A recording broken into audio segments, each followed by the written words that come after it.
Hey guys, and welcome to a more different kind of video. Now, whether this goes up on my main channel or vlog channel, I'm not sure yet, but as you can tell, I'm in my living room right now, and let me just explain the video here.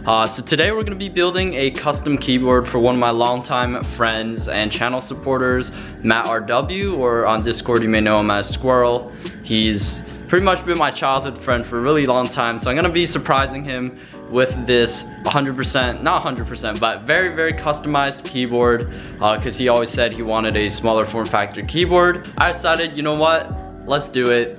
So I went ahead and bought some parts off of Amazon. And you know what, I recently have been getting into the custom mechanical keyboard community. I think it's very cool, although quite a bit pricey. We're gonna be delving into that today. So this is my very first custom build. So I apologize for the bit of background noise there. That is my turtle tank in the background. But anyways, we're starting off here with our biggest and main package here from Amazon, which contains our main keyboard kit, which is a DIY hot swappable keyboard kit, the GK61, which is, I heard, a very good beginner option. So if you guys are looking to build one yourself, definitely make sure to go check that out. In this box are also our switches for the build, which are Gateron black switches, and our keycaps, which is a nice gradiented white and black key set.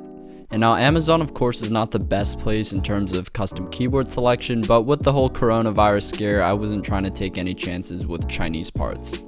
Now within the main DIY kit here, it comes with the white plastic case like I mentioned, a backplate, as well as the PCB with the stabilizers already mounted onto it. Specifically, this model is called the GH60 GK61 keyboard. It does come with RGB backlighting on the PCB as well, and in the box is included a braided silver USB Type-C cable, which is actually very handy. So they were also kind enough to include a keycap puller as well as a key switch puller, as the board supports hot swappable switches, so you don't need to solder them in and have them permanently stuck on the board. Removing the kit from the packaging here, I was immediately impressed by the sturdy shell despite it being made out of plastic. Holding it in my hands, the keyboard felt really lightweight but also sturdy enough to support rigorous use every day. And now it also includes these 4 rubber feet that are almost standard on all keyboards now, so I'm glad that was included as well.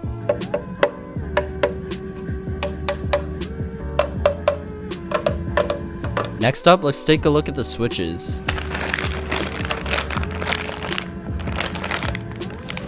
So I decided to pick up about 65 of these Gateron black switches, and now if you can see from the packaging, they do have clear housings which allow the RGB lights to really shine through. Now the reason I went with these is because they're both affordable but also very smooth and linear feeling, so I decided it was a good option for my first build. Now later on in the video, I will be doing a sound test comparison of how these sound lubed versus unlubed, as well as in comparison to my current keyboard, which have Cherry MX Red silent switches. Now let's check out the keycaps.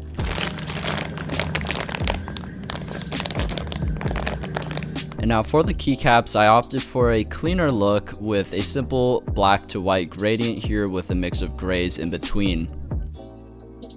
And as you can see, the top of the keycap is completely blank, giving it a very uniform and clean look throughout, while the text is printed at a slant, which you can still reference while typing.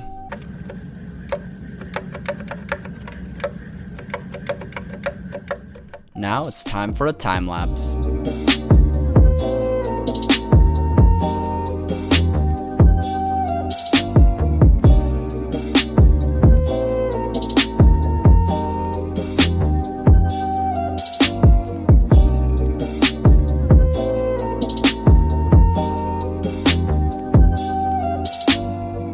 Alright, so switches are in here. So these 2 switches here,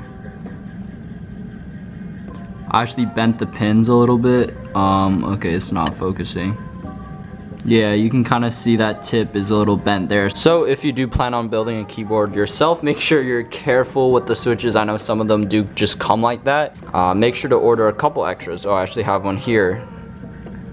Which isn't bad. Good. So we have quite a few extras here, which is very nice. Make sure you always do have extras because you never know what can happen. Don't just order the exact amount. But we're gonna put some keycaps on these babies.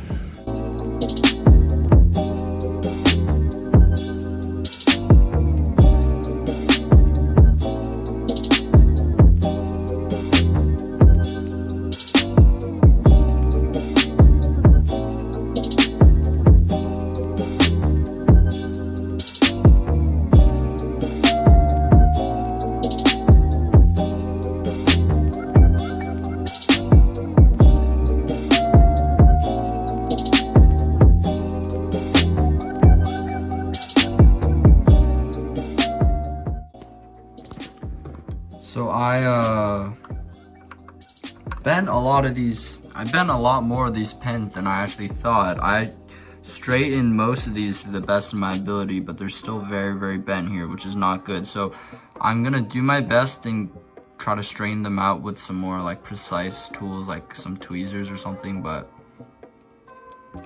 that's so satisfying.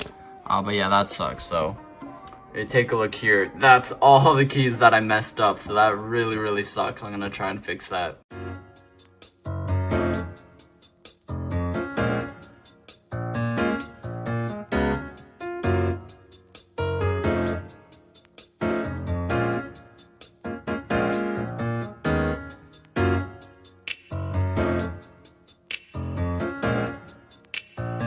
And that concludes our little pin unbending session. Now let's move on to a typing test of the unlubed switches.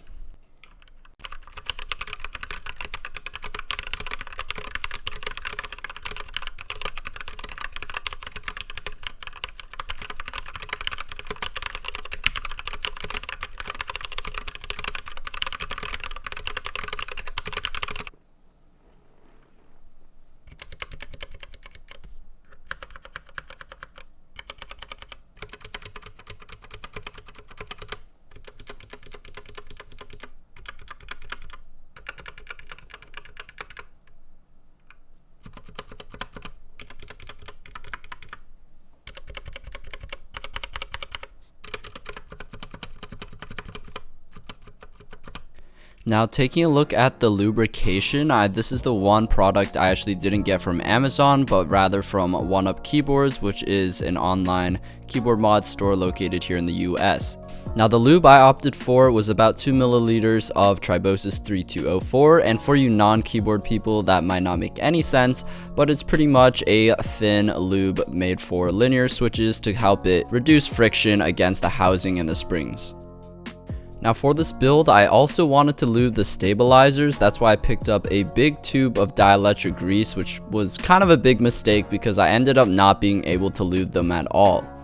And now the reason for this was because I used the wrong screwdriver head so many times. I pretty much stripped the screw on one of the keyboard screws on the plate. Pretty much, I don't know if you can see there, but all of the shape inside where you're supposed to put the head of the screwdriver, it's pretty much, it doesn't stick anymore.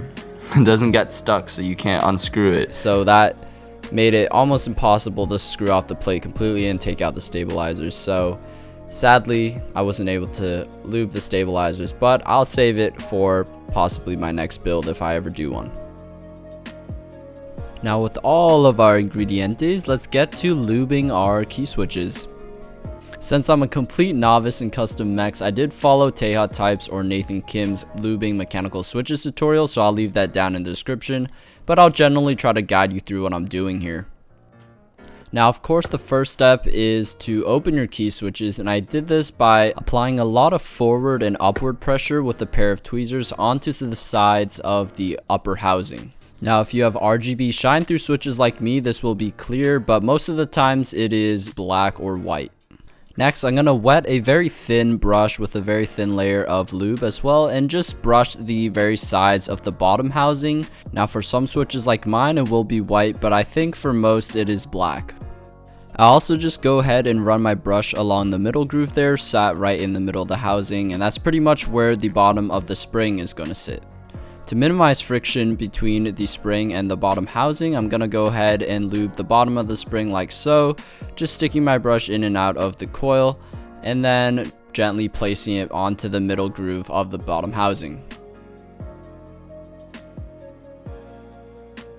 Once the spring is in place, I'm going to carefully lube the other end of the spring using the same technique, trying to get as many bristles as I can between the metal coils. At this point, I usually go for a new coat of lube onto my brush, and then I'm going to take the stem of the switch here, which is black of course because they're Gatoron blacks, and then just gripping it with my thumb and fourth finger, I'm going to carefully run my brush along the sides of the stem like so, which is just a little raised portions on the side because that's really the only part that's going to be making contact with the sides of the housing. Now flipping the bottom of the stem towards me, I'm just going to run my bristles all inside of the stem like so, just because that's going to be in contact with most of the spring. Just getting a layer of lube onto all contact points and then giving the back of the stem a nice coat as well.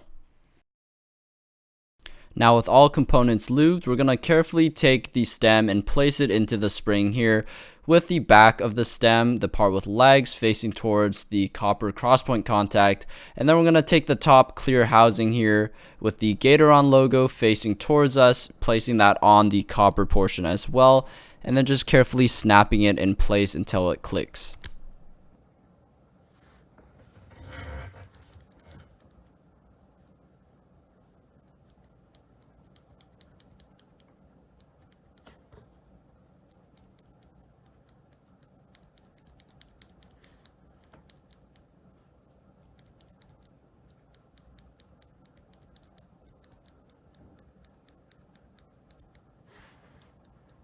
It might be a bit hard to tell, but in person it's very obvious that a lot of the scratchiness from the unlubed switch and the friction has now been eliminated. Choose your fighter. Lakey inspired. Fight.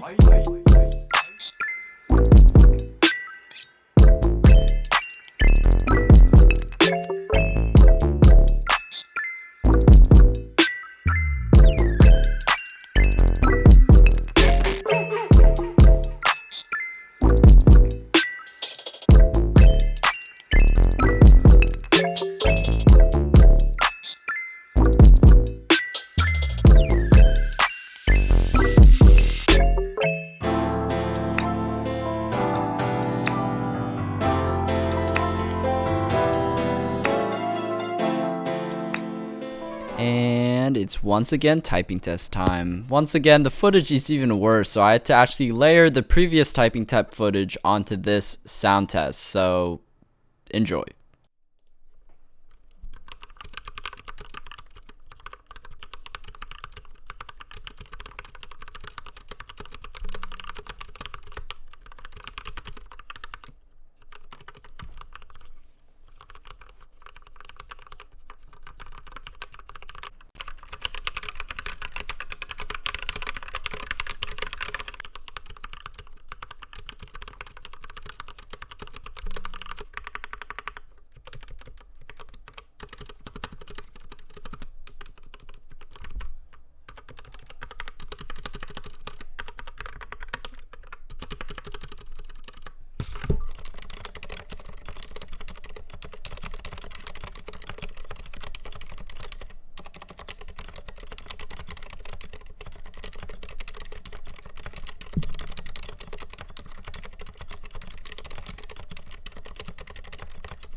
Oh man guys, has it been an interesting ride. I mean, it was a lot of pain, a lot of mistakes, but in the end I learned a lot and I actually enjoyed making this custom keyboard a lot. So I'm definitely considering doing one for myself in the future. But now let's show it off. Let's give it to our good friend Matt. So I told him we were gonna just meet up for lunch and probably go to the gym after, but I didn't really tell him anything about the present leading up to this, so it's a complete surprise. Here are his first thoughts and reactions. Hey, so we have Matt here. What's going on?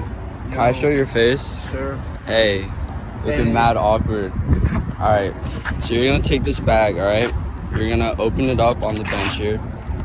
It's not a very formal thing, but it is. This took all weekend. Damn.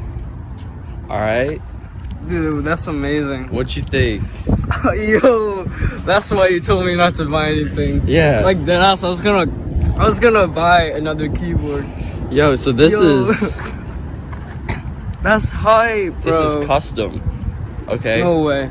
Yeah, so I bought the parts on Amazon and I bought the switches in a separate thing. I lubed each individual switch, so it's like really smooth, hopefully. Damn. And yeah, I think those are also the keycaps that Elige has. That's amazing. The Pro CSGO dude. But yeah, hope you enjoy it. Bro, I'm in shock. Nice. Damn. I was literally gonna buy and not like another keyboard, like literally next week or something. Alright, good thing I made this then. What switches? So they're Gateron blacks. So they're like, Mad smooth. yeah, they're like red switches, but a little bit heavier. So guys, that is going to do it for this video. I really hope you guys enjoyed it. I know it's a bit different from my typical Minecraft content, but I'm getting pretty passionate about custom keyboards. So if you would like to see more, be sure to let me know by leaving a comment and a like, and of course subscribing if you want to even see more keyboard videos or Minecraft content as well. So thank you so much guys, and I'll catch you guys next time. Peace out. Goodbye.